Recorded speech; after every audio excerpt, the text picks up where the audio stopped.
Hi, good morning. Magkuskus muna tayo ng ating kalan. Pag iba yung gumagamit ng kalan ko. Yan, puro mantika.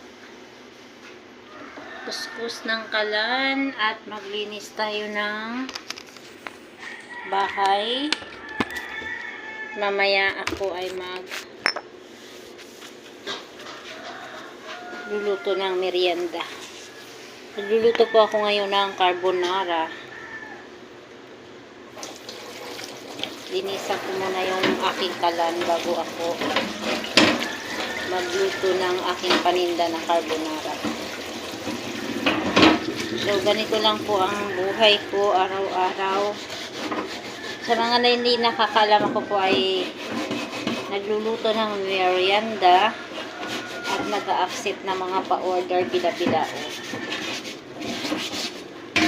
Sa mga gusto ring magpa-makeup, nag-a-accept din ako ng hair and makeup.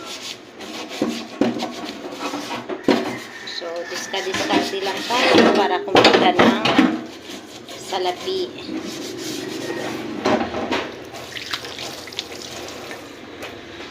Pinukuskus ko yung ano ng kalan ko.